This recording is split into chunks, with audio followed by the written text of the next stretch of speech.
እንግዲህ ከባለፈው የቤተ ክርስቲያን መነጠቅ ከሚለው የቀጠለ ሐሳብ ነው። መነጠቅ የሚለው ቃል በግሪኩ ሃርፔዞ ወይም ሃርፓዞ ማለት ሲሆን በእንግሊዘኛው ራፕቸር ብለን መተርጎም እንችላለን። እንደዛ ስለሚለው እንግዲህ መነጠቅ ሰዋዊ ባልሆነ በመለኮት ችሎታና ኃይል በቅጽበት መሰወር፣ በቅጽበት መሰብሰብና በቅጽበት መወሰድ እንዲሁም ከሰዎች እይታ ውጪ መሆን ማለት ነው መነጠቅ የሚለው ትርጉም። ቀጥሎ መነጠቅ በክርስቶስ አምነው በሥጋ ያንቀላፉ ቅዱሳን የሞተው ሥጋቸው በትንሣኤ የከበረ አካል ሆኖ የሚነሳበትና እኛም ሕያዋን የሆንን ሥጋችን ተለውጦ ይህ የሚሞተው የማይሞተውን፣ ይህ የሚበሰብሰው የማይበሰብሰውን መንፈሳዊ የትንሣኤ አካል የሚለብስበት የተባረከ አሰራር ነው። ጌታ የተመሰገነ ይሁን። ቀጥሎ መነጠቅ በብሉይ ኪዳን ዘመን የማይታወቅና ለአዲሱ ኪዳን አማኞች ወይም ቅዱሳን ሁሉ የተገለጠ የጌታ ምስጢርና የምስራች ነው ማለት ነው። ስለዚህ ስለመነጠቅ ራሱ የብሉይ ኪዳን አማኞች አያውቁት። የብሉይ ኪዳን የእምነት ሰዎች ግልጽ የሆነ ትምህርት አልደረሳቸውም። ለዚያም ነው ሐዋርያው ጳውሎስ አንድ ምስጢርን እነግራችኋለሁ አለ። ስለዚህ መነጠቅ የሚለው አስተምህሮ ራሱ ምንድነው ማለት ነው? ምስጢር ነው። በብሉይ ኪዳን ያልተገለጠ ነገር ግን ለአዲስ ኪዳን አማኞች በሐዋርያት በኩል የተገለጠ ምስጢር ነው። የተባረከ አሰራር ነው። ስለዚህ አሰራር የሚገርመው ነገር በዓለም ላይ ያለ ሕዝብ በሙሉ አያውቀውም። ያላመነ ሕዝብ በሙሉ አያውቀውም። የሚያሳዝነው ደግሞ በጌታ ቤት ውስጥ ወይም ደግሞ አምነዋል ተብሎ የሚታመነው አብዛኛው የክርስቲያኑ ዓለም ደግሞ ስለመነጠቅ ትክክለኛና መጽሐፍ ቅዱሳዊ የሆነ መረዳት የለውም። የተዛባ ግራ የተጋባ ነገር ነው ያለው ማለት ነው። ምክንያቱም ምስጢር ስለሆነ የሚስጥሩ ባለቤት ነው ሊያብራራልክ የሚችለው። ስለዚህ መነጠቅ ምን እንደሚመስል ሐሳቡን የዛሬ ሳምንት ተመልክተናል። እንግዲህ መነጠቅ ለቤተ ክርስቲያን ምንድነው አለን። የመነጠቅን ትርጉም በደንብ ተመለከትን። ቀጥሎ ዛሬ የምንመለከተው ቤተ ክርስቲያን በመከራ ዘመን የማታልፍበት ምክንያቶች ምንድናቸው? ቤተ ክርስቲያን ከመከራው ዘመን በፊት አስቀድማ ነው የምትነጠቀው። ቤተ ክርስቲያን በመከራው ዘመን ውስጥ አታልፍም። ቤተ ክርስቲያን አንዳንዶቹ በመከራው ዘመን ውስጥ ታልፋለች ይላሉ። ቀጥሎ ቤተ ክርስቲያን በሰባቱ ዓመት የመከራ ዘመን የመጀመሪያው አጋማሽ 3 ዓመት ተኩል በኋላ ነው የምትነጠቀው ብለው የሚያስቡም አሉ። ነገር ግን መጽሐፍ ቅዱስን በምናጠናበት ጊዜ ፈጽሞ ቤተ ክርስቲያን የምትነጠቀው በሰባቱ ዓመት የመከራ ዘመን ውስጥ ካለፈች በኋላም አይደለም። እንዲሁም ደግሞ በሰባቱ ዓመት አጋማሽ ላይ ወይም 3ኛው ዓመት ተኩል ላይም አይደለም የምትነጠቀው። ቤተ ክርስቲያን የመከራው ዘመን ወይም የሰባቱ ዓመት የመከራ ዘመን ከመከሰቱ በፊት አስቀድማ ምን ትላለች? ትነጠቃለች። ምክንያቱም በብሉይ ኪዳንም ሆነ በአዲስ ኪዳን በደንብ ማረጋገጫ ጥቅሶችን በብሉይ ኪዳን ስለ ቤተ ክርስቲያን መነጠቅ ምሳሌ የሆኑ ነገሮችን በደንብ አድርገን እናመጣለን። በአዲስ ኪዳን ደግሞ በደንብ አድርገን ቤተ ክርስቲያን በመከራው ዘመን የማታልፍባቸው ምክንያቶችን እንመለከታለን። እንግዲህ ቤተ ክርስቲያን በመከራ ዘመን የማታልፍባቸው ምክንያቶች መካከል አንደኛው ኢየሱስ ከመከራው ዘመን እንደሚጠብቃት የተስፋን ቃል ስለሰጠ። ቤተ ክርስቲያን በመከራው ዘመን ከማታልፍባቸው ምክንያቶች መካከል አንደኛው ጌታ ኢየሱስ ከመከራው ዘመን እንደሚጠብቃት የተስፋን ቃል ስለሰጠ ነው። ይሄ ራእይ ምዕራፍ 3 ቁጥር 10 ላይ የምናገኘው ነው። ማንበብ እንችላለን። ራእይ መጽሐፍ የትንቢት መጽሐፍ ነው። ምዕራፍ 3 ቁጥር 10 ከፊላደልፊያ ቤተክርስቲያን ጋር በተገናኘ ቁጥር 10 ምን ይላል? የትዕግስቴን ቃል ስለጠበቅ እኔም ደግሞ በምድር ላይ የሚኖሩትን ይፈትናቸው ዘንድ በዓለም ሁሉ ላይ ሊመጣ ካለው ከፈተናው ሰዓት እጠብቅሃለሁ ይላል። አያችሁ፣ ጌታችን ኢየሱስ ክርስቶስ ለቤተ ክርስቲያን አንዳች ተስፋን ሰጥቷል። ያ ተስፋ የሰጠው ተስፋ ምንድነው ሲባል የትዕግስቴን ቃል ስለጠበቅ እኔ ደግሞ በምድር ላይ የሚኖሩትን ይፈትናቸው ዘንድ በዓለም ሁሉ ላይ ሊመጣ ካለው ከፈተናው ሰዓት እጠብቅሃለሁ። ስለዚህ ጌታችን ኢየሱስ ክርስቶስ ለቤተ ክርስቲያን የተስፋን ቃል አስቀድሞ ስለሰጠ ቤተ ክርስቲያን ፈጽሞ በመከራው ዘመን ውስጥ ምን አትልም? አታልፍም ማለት ነው። ሁለተኛ ቤተ ክርስቲያን በመከራው ዘመን የማታልፍበት ምክንያት እግዚአብሔር በክርስቶስ ኢየሱስ መዳንን ለማግኘት እንጂ ለቁጣ ምን ስላላለን? ስላልመረጠን። እግዚአብሔር ለቁጣ ቤተ ክርስቲያንን አልመረጠም። ለቁጣ ቅዱሳንን ምን አላለም? አልመረጠም። ይልቅስ በክርስቶስ ኢየሱስ መዳንን ለማግኘት። እቺ ቃል የተጻፈችው ተሰሎንቄ ላይ ነው። ተሰሎንቄ ላይ ነው የተጻፈው። ተሰሎንቄ ደግሞ በዋናነት ደግሞ ተሰሎንቄ ላይ የተጠቀሱ ጥቅሶች በሙሉ ከመምጣቱ ጋር ከመነጠቅ ጋር በተያያዘ ኮንፊውዥን ስለተፈጠረ ያንን ነገር ሐዋርያው ጳውሎስ ማጥራት ነው የያዘው። ከነ ሐዋርያው ጳውሎስ በመልእክትና እንዲሁም ደግሞ በሰው የተላከ መልእክት አስመስለው ብዙ ሰዎች የቅዱሳንን ግራ ያጋቡ ስለነበረ ሁለተኛ ተሰሎንቄ ምዕራፍ 2 ላይ ማግኘት እንችላለን። ሁለተኛ ተሰሎንቄ ምዕራፍ 2 ከቁጥር 1 ጀምሮ ነገር ግን ወንድሞች ሆይ ስለ ጌታችን ስለ ኢየሱስ ክርስቶስ መምጣትና ወደ እርሱ ስለ መሰብሰባችን በመንፈስ ወይም በቃል ወይም ከእኛ እንደሚመጣ በመልእክት የጌታ ቀን ደርሷል ብላችሁ ከአእምሮአችሁ ቶሎ እንዳትናወጡ እንዳትደነግጡም እንለምናችኋለን። እንደዚህ የሚሉ ሰዎች አሉ። ከነ ሐዋርያው ጳውሎስ የመጣ መልእክት ነው። የፍጻሜ ዘመን ደርሷል፣ ጌታ በቶሎ ይመጣል እያሉ የሚያውኩ ሰዎች ስላሉ እንዳትናወጡ ይህንን መልእክት የጻፍንላችሁ ስለ ጌታችን ስለ ኢየሱስ ክርስቶስ መምጣትና ወደ እርሱ ስለ መሰብሰባችን በመንፈስ ወይም በቃል ወይም ከእኛ እንደሚመጣ በመልእክት የጌታ ቀን ደርሷል ብላችሁ ከአእምሮአችሁ ቶሎ እንዳትናወጡ እንዳትደነግጡ ምን እንላችኋለን? እንለምናችኋለን። ስለዚህ ቅዱሳንን ማረጋጋት ነው።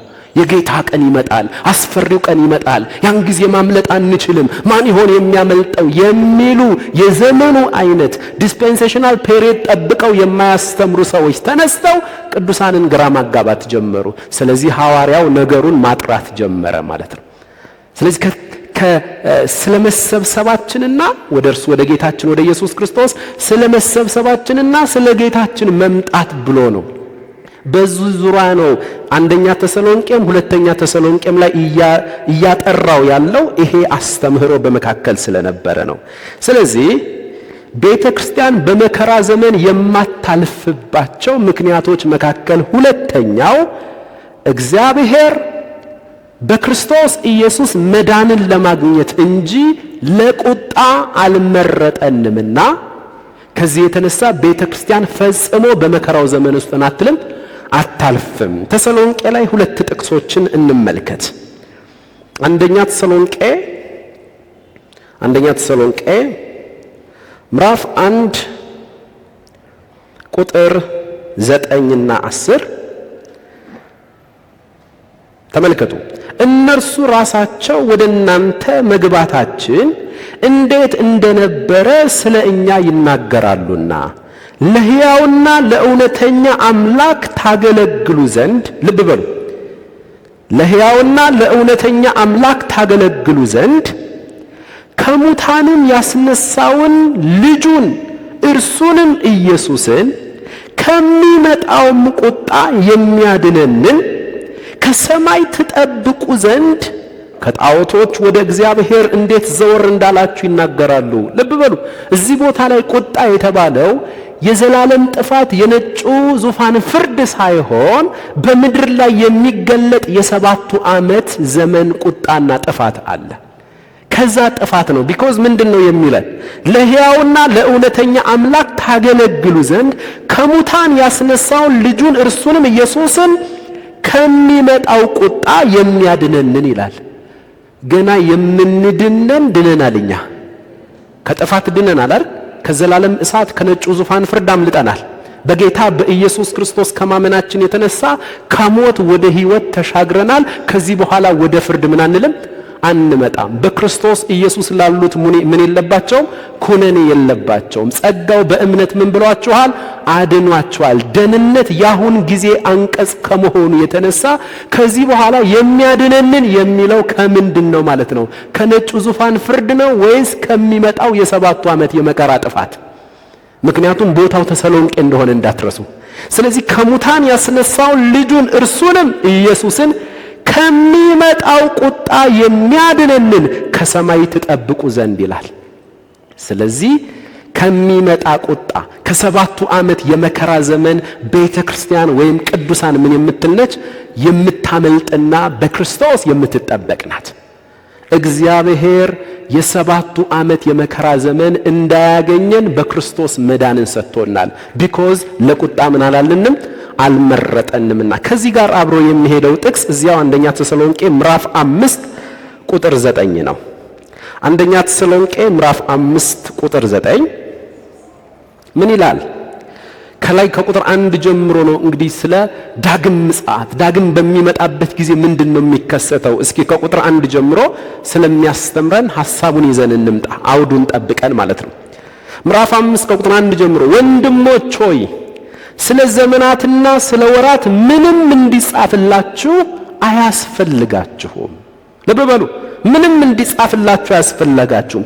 የጌታ ቀን ማለት አስፈሪው ቀን በብሉይ ኪዳን በነ ኤርምያስ ዘመን የተጠቀሰው ጌታ ኢየሱስ ክርስቶስ ማቴዎስ 24 ላይ ጠቅሶ ያስተማረው የያዕቆብ መከራ የጌታ ቀን የጥፋት ቀን ነው።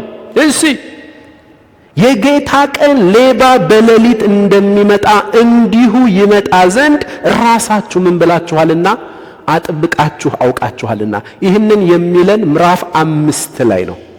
ምዕራፍ 4 ቁጥር መጨረሻ ቁጥር 17 ላይ ከዚያም በኋላ እኛ ሕያዋን ሆነን የምንቀርም ጌታን በአየር ለመቀበል ከነርሱ ጋር በደመና ምን እንላለን? እንነጠቃለን። እንዲሁም ሁል ጊዜ ከጌታ ጋር እንሆናለን። ስለዚህ እርስ በርሳችሁ በዚህ ቃል ምን በሉ? ተጽናኑ ብሎ ስለ መነጠቅ፣ ስለ ቤተ ክርስቲያን መነጠቅ፣ ስለ ቅዱሳን መነጠቅ ካወራ በኋላ ምዕራፍ 5 ቁጥር 1 ጀምሮ እስከ 9 ድረስ ግን ስለ ጌታ ዳግም ምጽአትና በዛ ላይ ስለሚከሰተው ነገር ነው እያወራ ያለው። እሺ ምን ይላል? የጌታ ቀን ሌባ በሌሊት እንደሚመጣ እንዲሁ ይመጣ ዘንድ ራሳችሁ አጥብቃችሁ አውቃችኋልና። ቀጥሎስ ቁጥር 3 ሰላምና ደህንነት ነው ሲሉ፣ መቼም ለዚህ ቤት እንደዚህ አይነት ቋንቋዎች እንግዳዎች አይደሉም። ሰላምና ደህንነት ነው ሲሉ እነማን? የምድር ወገኖች፣ ያላመኑ ሰዎች ሰላምና ደህንነት ነው ሲሉ፣ እኛማ አስቀድመን ምን ብለናል? ምዕራፍ 4 መጨረሻዎቹ ቁጥር ላይ ምን ብለናል?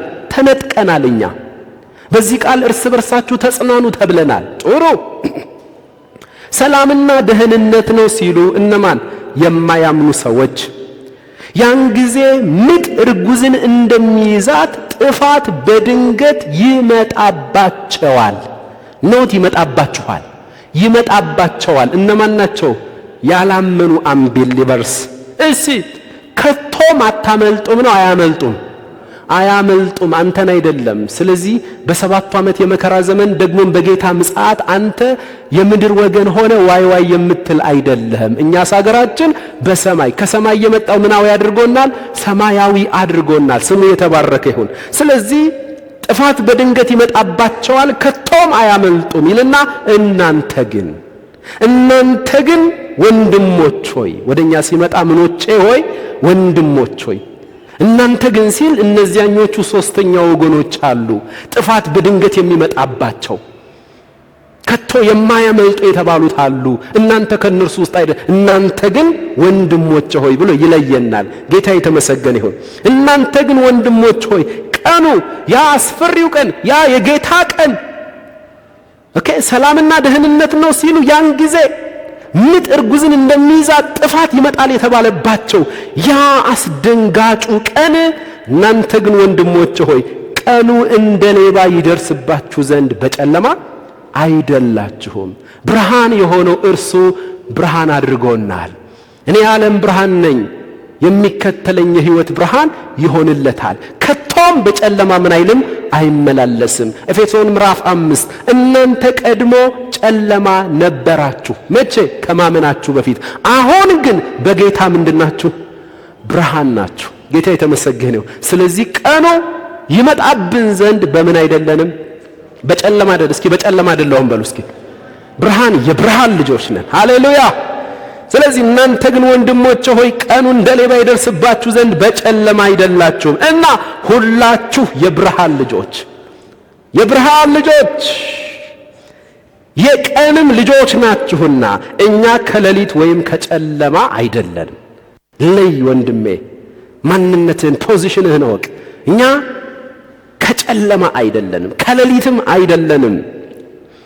ቁጥር 6 እንደዚህ ከሆነ ነገሩ ብርሃን፣ የብርሃን ልጆች፣ የቀን ልጆች ከሆንን እንግዲያስ ምንልሳችን ምን ይሆን? እንንቃ፣ በመጠንም እንኑር እንጂ እንደሌሎቹ አናንቀላፋ። የሚያንቀላፉ በሌሊት ያንቀላፋሉና የሚሰክሩም በሌሊት ይሰክራሉና። ቁጥር 8 እኛ ግን ከቀን ስለሆንን የእምነትንና የፍቅርን ጥሩር የመዳንንም ተስፋ እንደ ራስ ቁር እየለበስን በመጠን እንኑር። ቁጥር 9 መጣ። አሁን ለምን? እግዚአብሔር ለቁጣ ምን አላለንም? አልመረጠንምና። እና ለምንድን ነው የመረጠን? በጌታችን በኢየሱስ ክርስቶስ መዳንን ለማግኘት ነው እንጂ ከየትኛው ጥፋት ነው ከየትኛው ቁጣ ነው የምንድነው? በተሰሎንቄ ቋንቋ ከሚመጣው ከ7 ዓመት የመከራ ጥፋት ጌታ ኢየሱስ ክርስቶስ ሲገለጥ ከሚመጣው ጥፋት የምናመልጥነን። እሺ፣ ስለዚህ ቤተክርስቲያን በመከራው ዘመን ከማታልፍባቸው ምክንያቶች ሁለተኛው እግዚአብሔር ለምን ስላልመረጠን ነው? ለቁጣ አልመረጠንም። ሶስተኛ ቤተክርስቲያን በመከራው ዘመን የማታልፍባት ምክንያቶች መካከል የመከራው ዘመን የዳንኤል የመጨረሻ ሱባኤ ስለሆነ ይህ ሱባኤ ደግሞ ከእስራኤል ጋር እንጂ ከቤተ ክርስቲያን ጋር የሚገናኝ ስላልሆነ ሱባኤ የሚለው እንመጣበታለን። ዳንኤል ምዕራፍ 9 ላይ ከቁጥር 20 ጀምሮ ያለ ነው። ዳንኤል ሕዝቡን እስራኤልን ወክሎ ከዚህ ታዲያ ምክንያቱም ባጠፉ ቁጥር እየተማረኩ ባጠፉ ቁጥር በአሕዛብ መንግስታት እየተማረኩ ሄደው በእንትን ውስጥ ሕዝቤ እስራኤል ከዚህ ግዞት ወጥቶ ለአባቶቻቸው የተገባላቸው የተስፋ ቃላት አሉ፣ እነርሱ ተፈጽመውለት ተዘልሎ የሚኖርበት ዘመን መቼ ነው እያለ በእግዚአብሔር ፊት ዳንኤል ጾም ጸሎት ይይዛል። በእግዚአብሔር ፊት ዳንኤል ሲንበረከክ አንተን አስቦ አይደለም፣ ሕዝቤ እስራኤል እያለ ነው። ሕዝቤ እስራኤል እያለ ሲንበረከክ ቤተ ክርስቲያንን እያሰበ አይደለም። ዳንኤል ተንበርክኮ እኛን እያሰበ አይደለም የጸለየው፣ ሕዝቤ እስራኤል እያለ ነው። ያን ጊዜ ገብርኤል ይመጣል፣ 70 ሱባኤ ተቀጥሯል ይላል። 70 ሱባኤ ተቀጥሯል፣ እንመጣበታለን ቅጥሩን። ሙሉ 70 ሱባኤው በሙሉ እስራኤልን እንጂ አሕዛብን አይመለከትምና ፈጽሞ ቤተ ክርስቲያን በመከራው ዘመን ምን አትልም፣ አታልፍም። ኦኬ፣ ጥቅስ ያስፈልገናል። ዳንኤል ምዕራፍ 9 ከቁጥር 20 ጀምሮ ሁላችንም ወደ ዳንኤል የትንቢት መጽሐፍ እንሄድ። ጌታ ሆይ ዓይኖቻችንን ክፈትልን። ዳንኤል ምዕራፍ 9 ከቁጥር 20 ጀምሮ እኔም ገና ስናገር ስጸልይ አለ ዳንኤል ነው። እስራኤልን ወክሎ ስለ እስራኤል ምን እያለ ነው? ጾም ጸሎት ይዟል፣ እየጸለየ ነው። እኔም ገና ስናገር ስጸልይ በኃጢአቴና በሕዝቤም በእስራኤል ኃጢአት ስናዘዝ ነው። በቤተ ክርስቲያን የሚላለ በቤተ ክርስቲያን የሚላለ እንዴ? የለም። ስለዚህ የ7 ዓመት መከራ የዳንኤል 70ኛዋ ሱባኤ የመጨረሻዋ ሱባኤ ናት። ይሄ 70ው ሱባኤ በሙሉ ደግሞ እስራኤልን እንጂ ቤተ ክርስቲያንን የሚመለከት አይደለም። ስለዚህ ምን አለ ዳንኤል? እኔም ገና ስናገር ስጸልይ በኃጢአቴና በሕዝቤ በእስራኤል ኃጢአት ስናዘዝ በአምላኬም በእግዚአብሔር ፊት ስለተቀደሰው ስለ አምላኬ ተራራ ስለምን ገናም በጸሎት ስናገር አስቀድሜ በራእይ አይቸው የነበረው ሰው ገብርኤል እነሆ እየበረረ መጣ፣ በማታም መስዋዕት ጊዜ ዳሰሰኝ፣ አስተማረኝም፣ ተናገረኝም፣ እንዲህም አለ፣ ዳንኤል ሆይ ጥበብንና ማስተዋልን እሰጥ ዘንድ አሁን መጥቻለሁ። አንተ እጅግ የተወደድክ ነህና በልመናህ መጀመሪያ ላይ ትእዛዝ ወጥቷል። እኔም እነግር ዘንድ መጥቻለሁ። አሁንም ነገሩን መርምር፣ ራእዩንም አስተውል። አመፃን ይጨርስ ሕዝቡ እስራኤል፣ አመፃን ይጨርስ፣ ኃጢአትንም ይፈጽም፣ በደልንም ያስተሰርይ፣ የዘላለምን ጽድቅ ያግባ፣ ራእይንና ትንቢትን ያትም፣ ቅዱሰ ቅዱሳንንም ይቀባ ዘንድ በሕዝብህ እና በቅድስት ከተማ ላይ 70 ሱባኤ ተቀጥሯል። ተመልከቱ። በሕዝብህና በቅድስት ከተማ ሕዝብ የተባለው ማን ነው? የኢትዮጵያ ሕዝብ ነው እንዴ? ሕዝብ የተባለው ቤተ ክርስቲያንም አይደለም። ሕዝብ የተባለው የእስራኤል ሕዝብና ቅድስት ከተማ ማናት? እስራኤል ኢየሩሳሌም። እና በሱ ዙሪያ ስንት ሱባኤ ተቀጥሯል?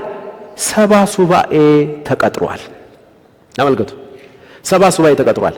አንድ ሱባኤ 7 ዓመት ማለት ነው። ወደ ትርጉሙ ስንመጣ አንድ ሱባኤ 7 ዓመት ነው። 70 ሱባኤ 490 ዓመት ይሆናል ማለት ነው። 490 ዓመት ይሆናል።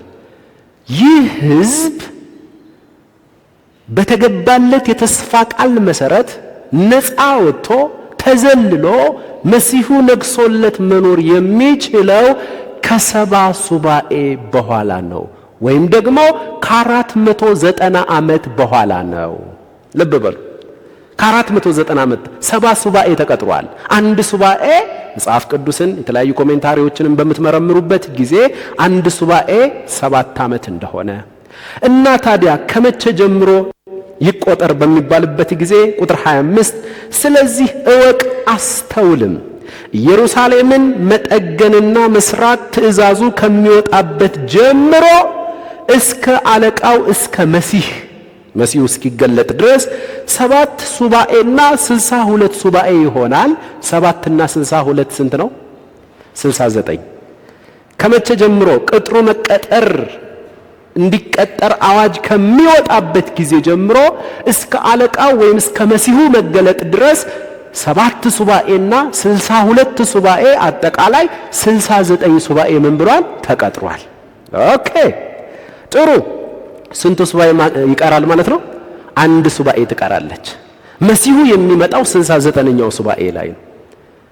69ኛው ሱባኤ ላይ ነው መሲሁ የሚመጣው። ስንት ሱባኤ ሲቀር ማለት ነው? አንድ ሱባኤ ሲቀር። ኦኬ እንደዛ ከሆነ ታዲያ ቁጥር 25 62 ሱባኤ ወይም 7 እና 62 ሱባኤ ተቀጥሯል ካለ በኋላ እርሷም በጭንቀት ዘመን ከጎዳናና ከቅጥር ጋር ትሰራለች። ቁጥር 26 ከ62 ጊዜ 7ም በኋላ ከ62 ጊዜ 7ም በኋላ ወይም 62 ሱባኤ አለ፣ ቀጥሎ 7 ሱባኤ ተብሏል። ከ69ኛው ሱባኤ ማለት ነው። በ69ኛው ሱባኤ ማለት ነው። ከ62 ጊዜ 7ም በኋላ መሲህ ምን ይላል? ይገደላል። በስንተኛው ሱባኤ? በ69ኛው ሱባኤ። 70 ከሞላ አትጠራጠር፣ መሲሁ ይነግሳል። የእስራኤል ሕዝብ ተዘልሎ ይኖራል። ለአባታቸው ለንጉሥ ዳዊት የተነገረው የተስፋ ቃል በሙሉ ወደ ፍጻሜ ይመጣል። መሲሁ ኢየሩሳሌም ላይ ይነግሳል። የዳዊትን ድንኳን እስራኤልን ያድሳል። መናገሻ ከተማውን ኢየሩሳሌም ላይ አድርጎ ዓለምን ሁሉ ምን ይላል? ያስተዳድራል። የ1000 ዓመት መንግስት የመሲሁ አገዛዝ ሊመጣ ነው። ያን ጊዜ የእስራኤል ሕዝብ ብርቅ ሕዝብ ሊሆን ነው። ብርቅ ሕዝብ ሊሆን ነው። ነገር ግን 70 ሱባኤ ካለቀ በኋላ ሳይሆን በ69ኛው ሱባኤ መሲሁ ምን ይላል? ይገደላል። መሲሁ ይገደላል። ስንት ሱባኤ ሲቀር? አንድ ሱባኤ ሲቀር። አንድ ሱባኤ ስንት ዓመት ነው አልን ቅድም? 7 ዓመት ነው። ባጭሩ ስንት ዓመት ሲቀር? 7 ዓመት ሲቀር ኢየሱስ ክርስቶስ መጣ። የዛሬ 2000 ዓመት እንደተባለው በ69ኛው ሱባኤ መጣ። ያን ጊዜ ወደ ገዛ ወገኖቹ መጣ። የገዛ ወገኖቹ ምን አላሉትም? አልተቀበሉትም።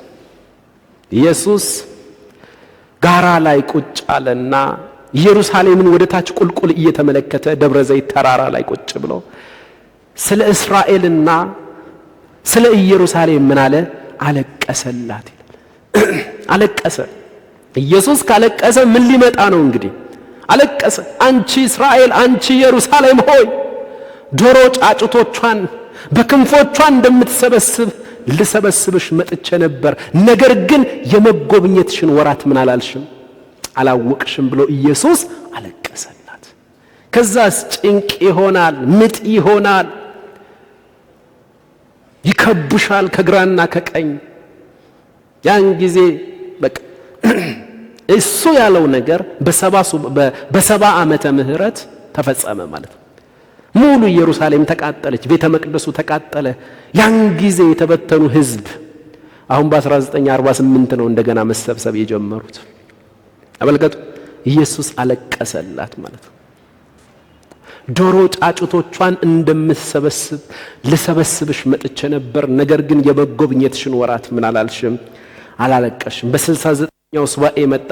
በ69ኛው ሱባኤ አልተቀበሉትም። ይልቅስ ምን አሉት? አሳልፈው ሰጡት። ተሰቀለ። የዚህ ሰው ደም በእኛና በልጅ ልጆቻችን ላይ ይሁን አለ። ተቀብለውት ቢሆን ኖሮ እንግዲህ ሰባው ሱባኤ ያልቃል። ተቀብለውት ቢሆን ኖሮ፣ ነገር ግን በ69ኛው ሱባኤ መሲህ ይገደላል ተባለ። ስንት ሱባኤ ሲቀር? አንድ ሱባኤ። አሁን ወደ ገዛ ወገኖቹ መጣ፣ የገዛ ወገኖቹ አልተቀበሉትም እና ለተቀበሉትና በስሙ ለሚያምኑት ተብሎ እስራኤልን ያስቀና ዘንድ መዳን ለማን ሆነ? ለአሕዛብ ሆነ። እንግዲህ ወደ ዓለም ሁሉ ሂዱ አለ። የወንጌል ሚሽኑ ምን ሆነ? ሐዋርያት ሥራ ምዕራፍ 1 ከቁጥር 7 ጀምሮ ጌታ ሆይ ለኢየሩሳሌም በዚህ ሰሞን መንግስትን ትመልሳለህን? ያ ይመጣል የተባለው መንግስት አይደለም፣ አሳልፈው ሰጥተውኛል። የመጎብኘታቸውን ወራት አላወቁም። ስለዚህ እናንተ ኃይልን ትቀበላላችሁ፣ በኢየሩሳሌም፣ በይሁዳ፣ በሰማርያ እስከ ምድር ዳርቻ ድረስ ምኖቼ ትሆናላችሁ፣ ምስክሮቼ ትሆናላችሁ። እግዚአብሔር አብ በራሱ ዕውቀት ያስቀመጠውን ነገር ለእናንተ ልታውቁ ዘንድ አልተፈቀደላችሁም። በቃ ፖዝ አድርጓል ያ ነገር። እስራኤል ሙሉ ተበተነች። የቤተ ክርስቲያን ዘመን፣ የጸጋ ዘመነ መግቦት የዛሬ 2000 ዓመት ጀመረ። ለአሕዛብ ሁሉ የሚሆነው መዳን ጀመረ። በ69ኛውና በ70ኛው ሱባኤ በአንዷ በቀረችው ሱባኤ መካከል አዲስ ፔሬድ ጀመረ። ይህ አዲስ ፔሬድ ለሰው ልጆች እንጂ አዲስ በጌታ ዘንድ የነበረች ምስጢር ነች። በብሉይ ኪዳን ዘመን ለነበሩ የእምነት አባቶች ያልተገለጠች ተሰውራ የነበረች ምስጢር ለሐዋርያቱና ለአዲስ ኪዳን ቅዱሳን ምን አለ? ተገለጠ። እቺ ምስጢር ናት። የምስጢር ዘመን ትባላለች። በ69ኛውና በ70ኛው ሱባኤ መካከል የ2000 ዓመት ፔሬድ ገባ። የቤተ ክርስቲያን ዘመን ገባ። ያኔ 69ኛው ሱባኤ ላይ ነው የቆመው መሲሁ የተገደለው፣ የእስራኤል ነገር ለጊዜው ፖዝ የተደረገው እና የቤተ ክርስቲያን ሙላት የአሕዛብ ሙላት ሲሆን ቤተ ክርስቲያን ምን ትላለች? ትነጠቃለች። እኛ ስንነጠቅ አሁን የምትመጣው የ7 ዓመት የመከራ ዘመን ከዳንኤል የቀረችው ስንት ሱባኤ ናት? አንድ ሱባኤ ናት። ያቺ ሱባኤ ደግሞ ከቤተ ክርስቲያን ጋር ምንም ግንኙነት የላትም። ዳንኤል ሲጸልይ ሕዝቤ እስራኤል እያለ ነው። ከሕዝቡ ከእስራኤል ጋር በተያያዘ 70 ሱባኤ ተቆጥሯል። በ69ኛው ሱባኤ ግን መሲሁ ተገደለ። ስንቱ ሱባኤ ሲቀር? አንድ ሱባኤ ሲቀር፣ በዛች በቀረችው አንድ ሱባኤና በ69ኛው ሱባኤ መካከል ደግሞ የቤተ ክርስቲያን ዘመን፣ የምስጢር ዘመን፣ ይሄኛው የግሬስ ዘመነ መግቦት ጀመረ። አሁን የአሕዛብ ሙላት ይሆናል። በቅርቡ እንነጠቃለን። ለምን እርግጠኛ ሆንክ ብትሉኝ መጽሐፉ ጌታ ኢየሱስ ክርስቶስ በቶሎ እመጣለሁ ብሏል። አንድ ሁለተኛ እኛ ልንሰበሰብ ልንነጠቅ እንደሆነ ማስረጃው የእስራኤል ሕዝብ መሰብሰብ ነው። የዛሬ 2000 ዓመት በእስራኤል ምድር ላይ ወይም ደግሞ በምድሩ ገጽታ ላይ የነበሩት 2 ወገኖች ብቻ ናቸው። ከእስራኤል ከ12ቱ ነገድ ውስጥ 2 ነገዶች ነው የነበሩት። ማንና ማን? ይሁዳና ብንያም ነው የነበሩት። ምክንያቱም መሲሁ የሚመጣው ከማን ነገድ ነው? ከይሁዳ ነገድ ነው። የይሁዳ ነገድ ነው በብዛት ያለው። የብንያም ነገድ ተመናምኗል። ለዚያም ነው እንደ ብርቅዬ ይታዩ ነበር የብንያም ነገዶች። ለዚያ ነው ሐዋርያው ጳውሎስ እኔ በ8ኛ ቀን የተገረዝኩኝ ከብንያም ነገድ የሆንኩኝ እያለ የሚመካው። ጥቂት ናቸው። ነገር ግን ከነሱ ይልቅ ደግሞ መሲሁ የሚመጣበት ዘር ደግሞ ፕሮቴክት ተደርጎ በምድሩ ላይ ተቀምጧል። የሚገርመው ነገር ሌሎቹ 10 ነገዶች ደግሞ ምናልባት ከ700 ዓመት በፊት አስቀድመው ተበትነዋል፣ ከምድራቸው ተበትነዋል። እነሱ ከ700 ከ800 ዓመት በፊት ሲበተኑ እነዚያኞችን የወሰደ ማርኮ የወሰደ 10ን ነገድ በሙሉ ማርኮ የወሰደ ንጉስ በእነሱ ምድር ላይ ደግሞ ከተለያየ አህዛብ አገራት የማረካቸውን አህዛቦች በሙሉ አምጥቶ አሰፈራቸው። ሳምራውያን ተባሉ። እነሱ ከተለያየ ምድር በምርኮ የተሰበሰቡ አህዛቦች ናቸው። አመታና አሰፈራቸው። ሌሎቹን 10ዎቹን ማርኮ ወስዶ ማለት እነርሱ ያኔ ከ700 ከ800 ዓመት በፊት የተበተኑ ናቸው። 10ቱ ነገዶች 10ሩ ነገዶች የዛሬ 2000 ዓመት የተበተኑት ደግሞ ስንት ነገዶች ናቸው? 2 ነገዶች ናቸው፣ ይሁዳና ብንያም። እንግዲህ ተመልከቱ። ምናልባት እኛ የምንለው ብዙ ጊዜ እስራኤል ከተበተኑ እስራኤላውያን ከ2000 ዓመት እንላለን። በደንብ ካየነው ከ2800 ዓመት በፊት ነው 10ዎቹ የተበተኑት ወይም ደግሞ ለምርኮ ሄደው በዚያው የቀሩት። እንግዲህ የእስራኤል ሕዝብ 10ሩ ነገር ከ2800 ዓመት በፊት፣ 2ቱ ነገር ደግሞ የዛሬ 2000 ዓመት ተበትኖ በምድር ሁሉ ላይ በአሕዛብ ሁሉ ሀገር ላይ እበትናቸዋለሁ እንዳለ በሕዝቅኤል መጽሐፍ ላይ በሕዝቅኤል ትንቢት ላይ በአሕዛብ ምድር ሁሉ ላይ እበትናቸዋለሁ። መጨረሻ በፍጻሜ ጊዜ ደግሞ በፉጨት ድምፅ እጠራችኋለሁ፣ ካላችሁበትም ቦታ እሰበስባችኋለሁ፣ ወደ ምድራችሁ ምን እላችኋለሁ አስገባችኋለሁ። ይሄ የማይሆን ነገር ነው። ከ2800 ዓመት በፊት የተበተነ 10ሩ ነገድ፣ ከ2000 ዓመት በፊት የተበተነ 2ቱ ነገድ በአሕዛብ ምድር አንድ ቦታ ላይ አይደለም፣ በአሕዛብ በዓለም ምድር ላይ ነው የተበተኑት። እንደገና ያ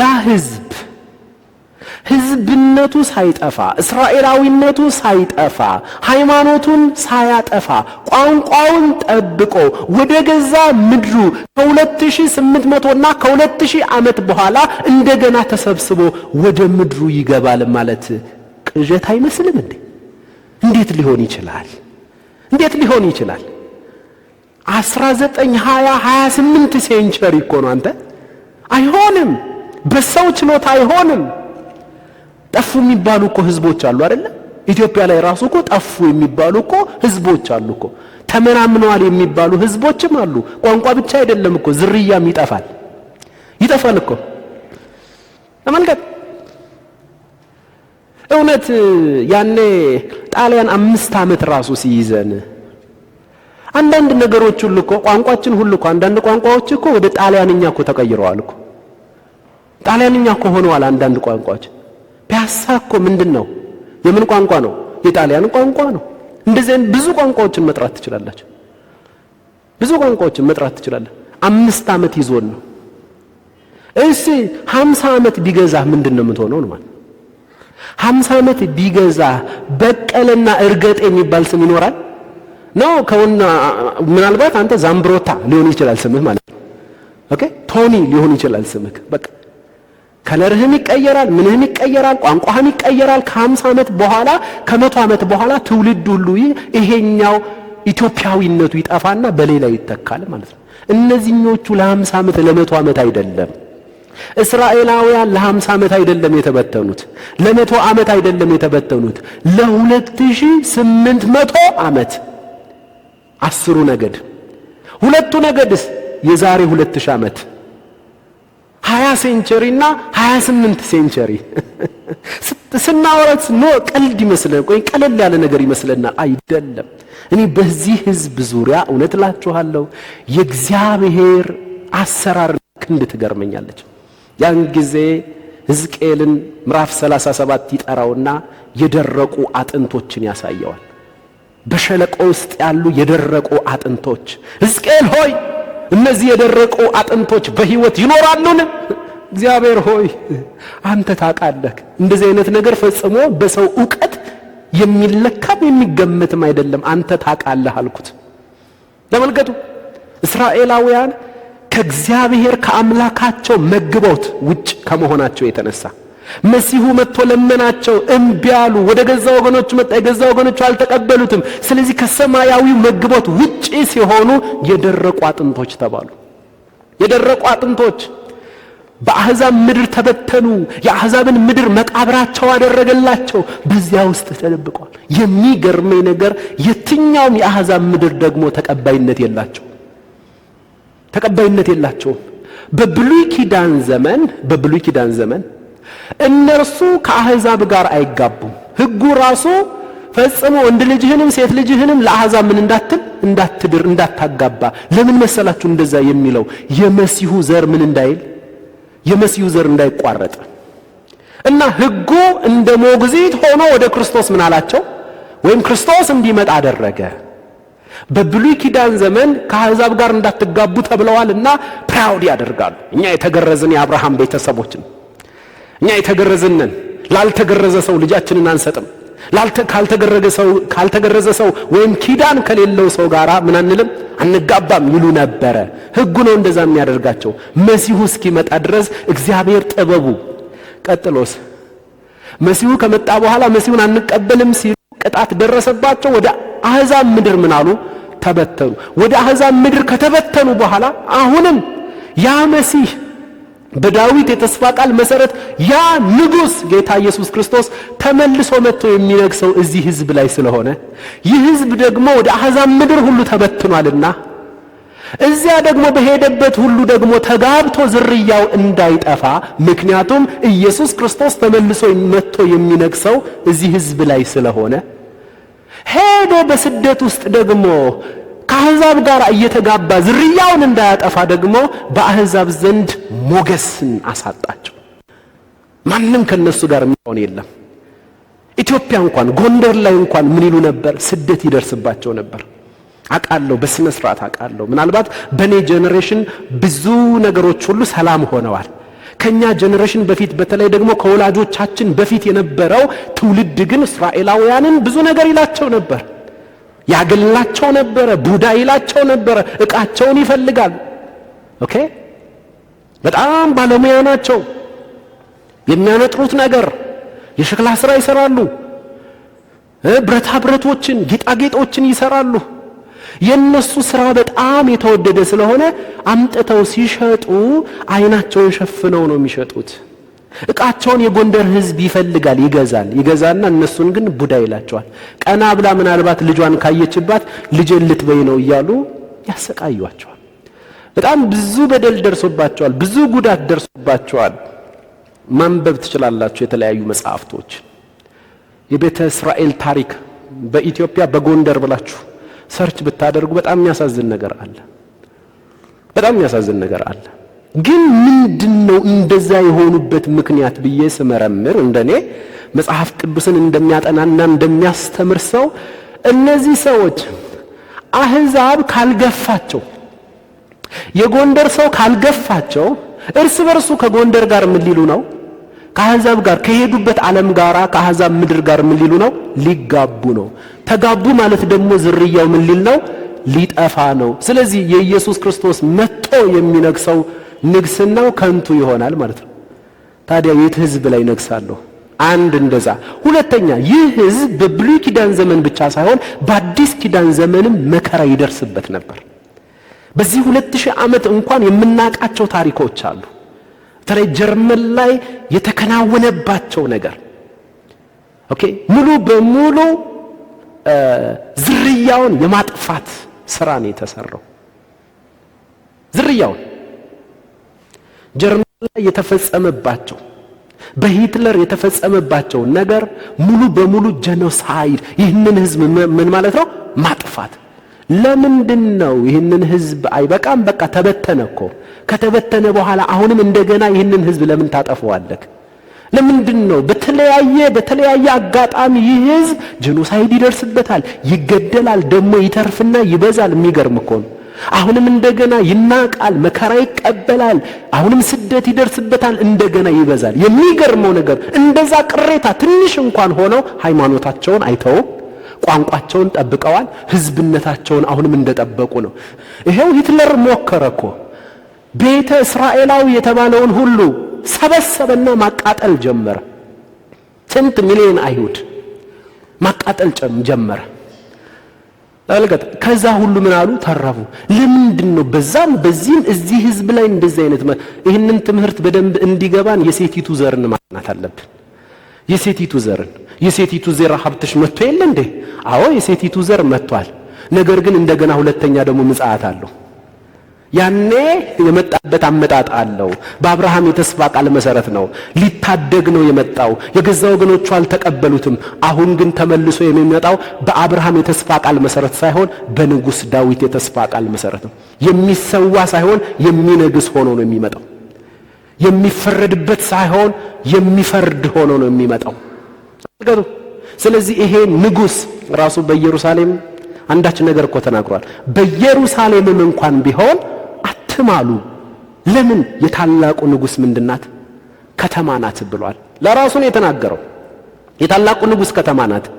ስለዚህ ታዲያ ይሄ ታላቁ ንጉስ ከመጣና በዚህ ህዝብ ላይ ከነገሰ፣ ሲነግስ መጀመሪያ የሚያደርገው ነገር ሰይጣንንና አጋንንቶችን ሁሉ ሰብስቦ ወደ ጥልቁ ምን ይላቸዋል? ይጥላቸዋል። ስለዚህ ሰይጣን እንዳይቀድመው ለመቅደም ነው ሐሳቡ። የሰይጣን ትልቁ ታክቲክ እንግዲህ አስብ፣ እዚህ ህዝብ ላይ ከሆነ የሚነግሰው ያን ሲነግስ እኔንም ሆነ ተከታዮችን በሙሉ ሰብስቦ ወደ ገሃነም ወደ መንፈራው የቅጣት ቦታ የሚያስገባን ከሆነ የሚነግስበትን ህዝብ ካሁኑ ማጥፋት አለብኝ ብሎ በብሉይ ኪዳን ዘመን ብቻ አይደለም በአዲስ ኪዳን ዘመን እንኳን ይህንን ህዝብ ለማጥፋት ያላደረገው ነገር የለም። ለምንድነው የኢትዮጵያን ህዝብ ለማጥፋት ሂትለር ያልተነሳው? ለምንድነው ሌሎቹን አገራት ለማጥፋት ያልተነሱት? አይደለም። ይህ ህዝብ የተመረጠ ህዝብ ነው፣ የኪዳን ህዝብ ነው። እግዚአብሔር መሲሁ ይነግስብሃል ብሎ ምን ብሏል? ተናግሯል። ለዚያ ነው ታዲያ እግዚአብሔር ቀድሞ የመረጣቸውን ህዝቡን ተዋቸውን? ጣላቸውን? ፈጽሞ አይደለም አለ ሐዋርያው ጳውሎስ። የአሕዛብ ሙላት እስኪሆን ነው። የቤተ ክርስቲያን መነጠቅ እስኪሆን ነው። ያን ጊዜ እንደገና ምን ይላቸዋል? ያስባቸዋል። ለምን? አለማመናቸው የሚገርም እኮ ነው። ሮሜ 11 ላይ አለማመናቸው ለአሕዛብ በረከትን ካመጣ እኛ የዳን ነው እነሱ ምን ስላላሉ ነው? ስላላመኑ ነው። ወንድሜ ለዛ ነው በዚህ ህዝብ ላይ እንዳትኮራ የትዕቢትንም ቃል ምን እንዳትናገር ይላል። አለማመናቸው ለዓለም በረከትን አመጣ። ማመናቸው ደግሞ እንዴት ይሆናል? ሳያምኑ እንዲህ ለአሕዛብ መዳንን ካመጣ በረከትን ካመጣ ቢያምኑ ኑሮ ምንድነው የሚሆነው? አያው ያን ጊዜ ሲያምኑ የሺው ዓመት መንግስት ሲጀምር አይደለም ሰው ነውና አውሬዎችና ምድር ራሱ ትበረካለች፣ ወደ ገነት ትመለሳለች። እንመጣበታለን፣ በደንብ እናያለን። ያንን ህዝብ አሁን ከ2000 ዓመት በኋላ ካለበት ምድር ከተበተነበት ምድር ከ1948 ጀምሮ እየሰበሰበ ወደ ምድሩ ምን ያለው ነው?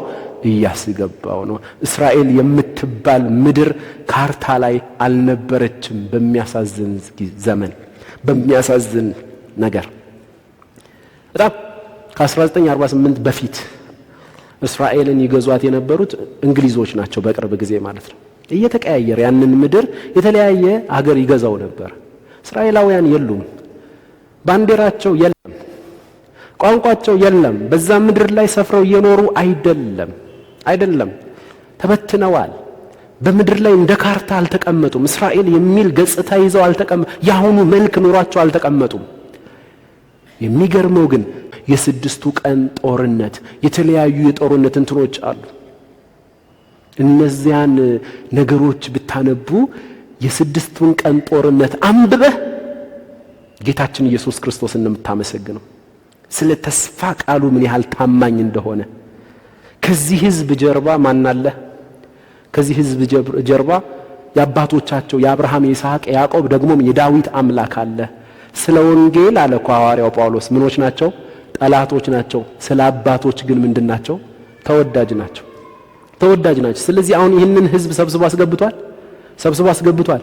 እነርሱን በማይመስል መንገድ ከ19 ሴንቸሪ በኋላ የዛሬ 2000 ዓመት የተበተሉት ሁለቱ ነገድ 28 ሴንቸሪ በኋላ ሌሎችን ነገዶችን በሙሉ ካሉበት ቦታ ከአራቱም ምድር ከተበተኑበት ቦታ ሰብስቦ ካስገባቸው የደረቁ አጥንቶች አሁን ህልውና አግኝተዋል።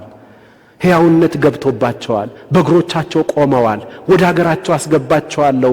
አንድ ህዝብ ይሆናል። አንድ ባህል፣ አንድ ቋንቋ፣ አንድ ሃይማኖት ይይዛል ተባለ። ይሄው የተባለው ነገር በሙሉ እኔ ጋብዛችኋለሁ። የስድስቱ ቀን ጦርነት የሚለውን አንብቡ። ኢየሱስ የሰራውን ሥራ መሲሁ የሰራውን ሥራ ትመለከታላችሁ። በሚያሳዝን ሁኔታ ግን አሁንም መሲሁን ምን አላሉትም? አልተቀበሉትም። ገና መሲሁ ይመጣል፣ እሱ ሁለተኛ ንጉሥ ሆኖ ሊመጣ ነው፣ እነሱ ግን ገና ሊወለድ ነው ብለው ያስባሉ። በድንዛዜ ውስጥ ነው ያሉት። መጽሐፍ ቅዱስ ሐዋርያው ጳውሎስ ተናግሯል።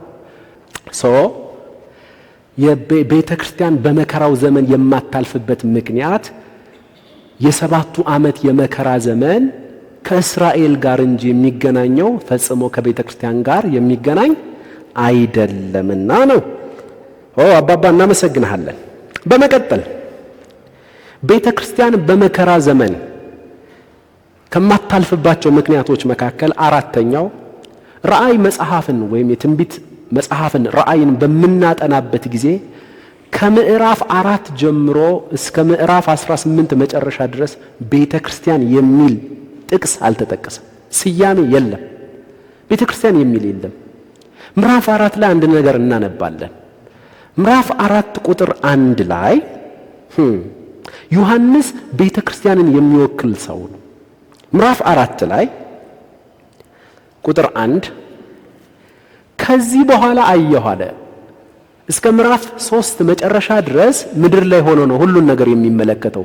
ምዕራፍ 2 እና ምዕራፍ 3 የቤተ ክርስቲያን ዘመን ቤተ ክርስቲያን ወደ ህልውና ከመጣችበት እስክትነጠቅ ድረስ ያለውን ዘመን የሚወክል ነው። ሰባቱ አብያተ ክርስቲያናት የቤተ ክርስቲያንን ዘመን በምድር ላይ ያለ ቆይታዋን እስክትነጠቅ ድረስ ያለውን የሚያሳይ ነው።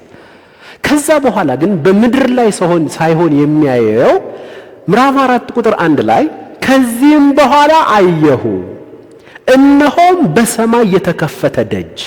ልብ በሉ። እነሆ በሰማይ የተከፈተ ደጅ እንደ መለከትም ሆኖ ሲናገረኝ የሰማሁት ፊተኛው ድምፅ።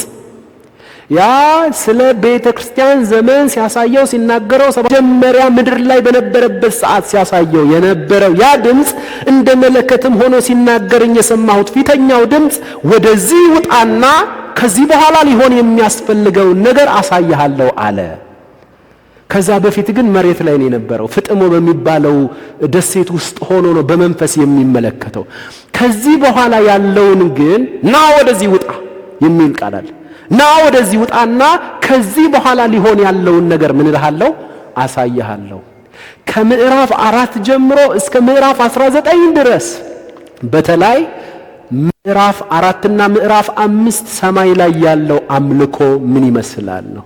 ገና እንደሄደ በሰማይ ላይ እግዚአብሔር አብ በዙፋኑ ላይ ተቀምጧል። እግዚአብሔር ወልድ ጌታችን ኢየሱስ ክርስቶስ እንደታረደ በግ ሆኖ በፊት ለፊቱ ቆሟል። እንዲሁም ደግሞ እግዚአብሔር መንፈስ ቅዱስ ደግሞ በዙፋኑ ዙሪያ እንደ እሳት መብራት ሆኖ አለ። 3 አካላት ያለው ስንት አምላክ? አንድ አምላክ። እልፍ አላፋት መላእክቶቹ በሙሉ ቅዱስ ቅዱስ ቅዱስ እያሉ ሳያርፉ ሲያመልኩት ተመለከተ። ያንን የአምልኮ ፕሬዘንስ ያንን የእግዚአብሔርን ዓለም ተመለከተ። ገና እንደሄደ ምዕራፍ 4 እና ምዕራፍ 5 የእግዚአብሔር ዓለም የምንነጠቅበት ፕሬዘንስ የምንነጠቅበትና የምንሄድበት ዓለም ምን ይመስላል የሚለውን ነገር ተመለከተ። ከምዕራፍ 6 ጀምሮ በዋናነት እስከ ምዕራፍ 18 መጨረሻ ድረስ ግን ጥፋት፣ ጩኸት፣ በላ መከራ ነው ያለው።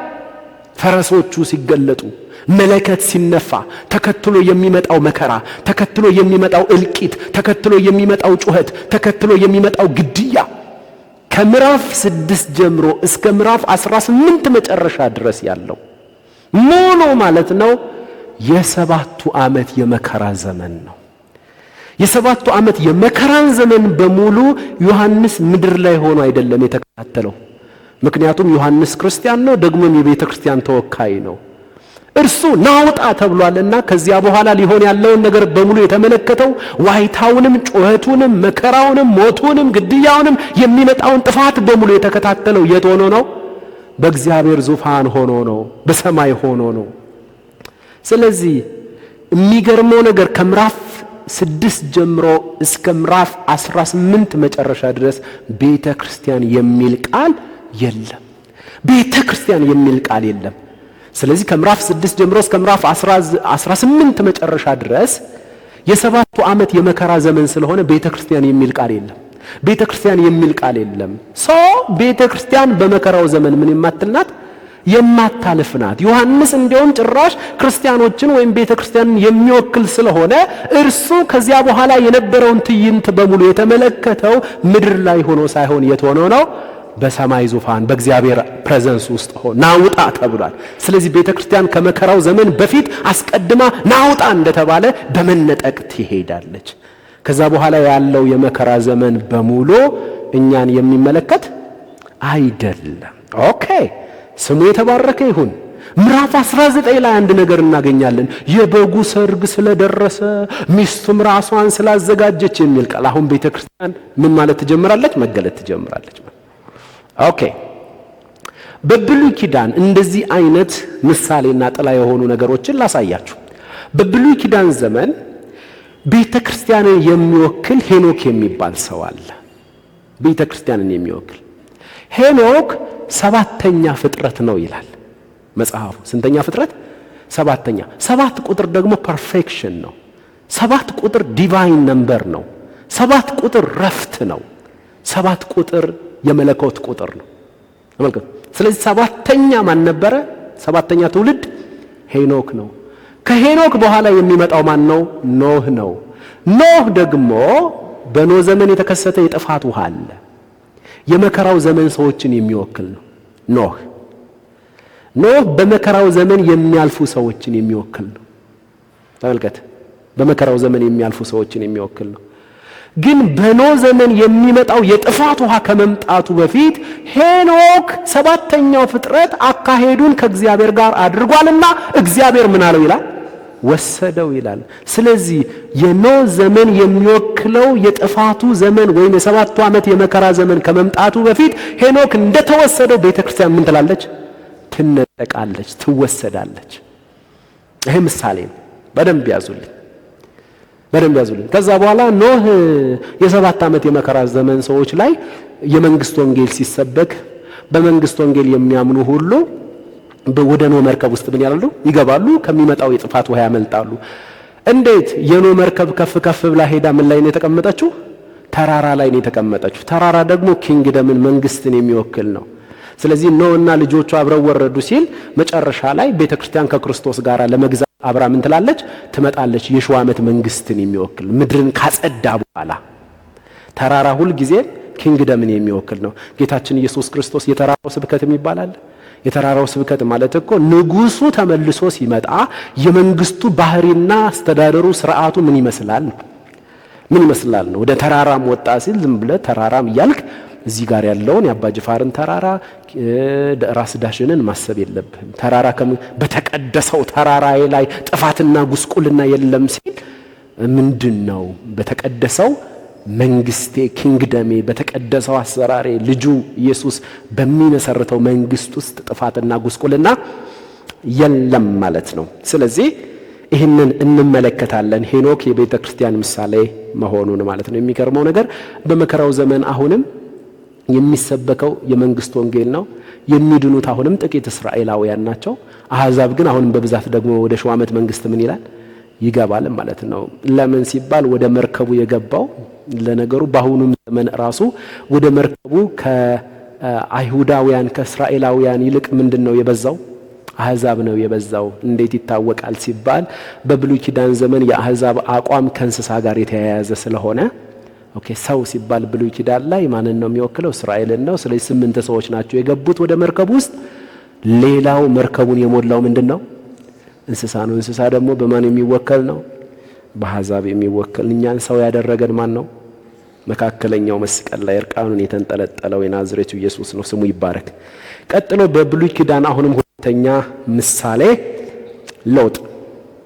ሎጥ ሰባኪ ይለዋል። ሎጥን ማለት ነው የጽድቅ ሰባኪ። በዛች አመጽ በሞላባት ወንድና ወንድ ሴትና ሴት እርኩሰትን በሚፈጽምበት በዚያ ምድር ላይ ጻድቁ ሎጥ ነፍሱን እያስጨነቀ ይኖር ነበር። እውነት ነው፣ ጭንቀት ነው። በዚህ ምድር ላይ መኖር ለኛ አሁን ምንድነው? ጭንቀት ነው። ተመችቶን አይደለም። እኛ ምድራውያን አይደለንም። ሀገራችን በሰማይ ነው፣ በሰው ምድር ነው የምንመላለሰው። ይህ ምድር ደግሞ በጨለማ የተሞላ ምድር ነው፣ በአመጽ የተሞላ ምድር ነው። ተረጋግተን በሰላም እንኳን ወጥተን እንዳንገባ የምናየው ነገር ሁሉ ነፍስን ምን የሚል ነው? የሚያስጨንቅ ነው። በሎጥም ዘመን እንደነበረው ማለት ነው። አሁን ደግሞ ሰማው ነገር ሁሉ በጣም አደጋ ነው። ስለዚህ ሎጥ አሁን እንግዲህ ምሳሌ እየሰጧችሁ ነው። ከሄኖክ ቀጥሎ ወደ ማን የመጣ ነው? ወደ ሎጥ ነው የመጣ ነው። ሎጥ የቤተ ክርስቲያን ምሳሌ ነው። ሎጥ ጻድቁ ሎጥ በሚኖርበት ምድር ላይ ነፍሱን እያስጨነቀ ነው የኖረው። እኛም በዚህ ምድር ላይ በምንኖርበት ጊዜ ከክርስቶስ ውጭ የሆነው ዓለም፣ በክርስቶስ የማያምነው ዓለም፣ ርኩሰቱ፣ ክፋቱ፣ ጨለማነቱ፣ ኔጌቲቭ ነገሩ፣ ለጌታ ለኢየሱስ ክርስቶስ ያለው ጥላቻ፣ ሰይጣን እነዚህን ሰዎች ተጠቅሞ የሚያመጣው ርኩሰትና በደል በሙሉ ነፍሳችንን እያስጨነቃት ነው የምንኖረው በዚህ ምድር ላይ። ስለዚህ መጨረሻ ላይ ሎጥን እግዚአብሔር ምዕራፍ 19 ላይ ከቁጥር 20 በኋላ ማንበብ ትችላላችሁ። ቁጥር 20 ላይ በተለይ 29 ላይ በተለይ እግዚአብሔር በእነዚያ መላእክቶች በኩል ሎጥን ከቤተሰቡ ጋር ይዘውት ምናሉ ወጡ ማለት ነው። ስለዚህ ሎጥ ራሱ ከሚመጣው ጥፋት በዛ ሰዓት ላይ የእሳት አደጋ ነው የመጣው። እሳት ነው ያወረደባቸው እግዚአብሔር ማለት ነው፣ ያንን ትውልድ ማለት ነው። አሁንም በመከራ ዘመን የሚመጣ ጥፋት ስላለ ከዛ ጥፋት ቤተክርስቲያን እንደ ሎጥ ነፍሱን እያስጨነቀ ሲኖር እንደነበረው ቤተክርስቲያን ነፍሷ እየተጨነቀች በዚህ ምድር ላይ ሁላችንም ነፍሳችን እየተጨነቀ እንደምንኖረው ሎጥን ያወጣ እኛንም ምን ይለናል? ያወጣናል። መነጠቅ ይሆናል። ስለዚህ ሄኖክ ተወሰደ፣ ሎጥን ይዘውት ወጣ። እንደዚሁ ሁሉ ቤተክርስቲያን ከመከራው ዘመን በፊት አስቀድማ ምን ትላለች? ትነጠቃለች። እኛ ከተነጠቅን በኋላ ነው የመከራው ዘመን ወይም ደግሞ ታላቁ የያዕቆብ መከራ፣ የእስራኤል መከራ የሚባለው የሰባቱ ዓመት የመከራ ዘመንን ጌታ ኢየሱስ ክርስቶስ በሁለት ከፍሎ ነው ያስተማረው። አንደኛው የምጣር መጀመሪያ ይለዋል ማቴዎስ 24 ላይ፣ እንዲሁም ደግሞ ማቴዎስ 25 ላይ ደግሞ ታላቁ የያዕቆብ መከራ ይባላል። ስለዚህ ሰባቱ ዓመት የመከራ ዘመን ፈጽሞ ቤተ ክርስቲያንን የሚመለከት አይደለም ማለት ነው። ቀጥሎ ቅዱሳን ሁላችን ልብ ልንለው የሚገባ ነገር በሚቀጥለው ሳምንት ነው በዝርዝር የምንመለከተው። በመነጠቅና በጌታ ዳግም ምጽአት መካከል ያሉ ልዩነቶች አሉ። ቢያንስ እንኳን ወደ 6 ልዩነቶችን አስቀምጫለሁ። መነጠቅ ዳግም ምጽአት አይደለም፣ ዳግም ምጽአትም መነጠቅ አይደለም። ሁለቱም ለየቅል ናቸው። ዳግም ምጽአት ከመከሰቱ በፊት መነጠቅ አስቀድሞ ይከሰታል። በመነጠቅና በዳግም ምጽአት መካከል 7 ዓመት የመከራ ዘመን አለ። ስለዚህ መነጠቅንና ዳግም ምጽአትን ካለመለየት የተነሳ መድረክ ላይ የሚቆሙ ሰዎች ትምህርታቸው ድብልቅልቅ ያለ ነው። ቅዱሳን በስጋት ውስጥ ነው። መዝሙሮቻችን ሁሉ ኮንፊውዝድ ሆነዋል። በመነጠቅና በዳግም ምጽአት መካከል ያሉ ልዩነቶችን እንደሚገባ ከፋፍለን ካለመረዳታችን የተነሳ መዝሙሮቻችን ኮንፊውዝድ የሆኑ ናቸው። ስለ ፍጻሜ ዘመን ያለ አስተምህሮቻችን ግራ የተጋባ ነው። ቅዱሳንም ግራ በተጋባ ዕውቀት ውስጥ የሆኑና በመነጠቅ ከመደሰት ይልቅ ማልቀስ፣ ያን ጊዜ ነጠቅ የሆነው የሚል ስጋት ውስጥ መግባት፣ እንደዚህ አይነት ነገሮች ይታያሉ። ያ ስጋት እኛ ጋር እንዳይኖር ሌሎችም ቅዱሳን ደግሞ እንዲጠቀሙ በመነጠቅና በዳግም ምጽአት መካከል ያሉ ልዩነቶች ምን ይመስላሉ የሚለውን በሚቀጥለው ሳምንት በዝርዝር እናጠናለን። እግዚአብሔር አባታችን የተባረከ ይሁን። እንጸልይ።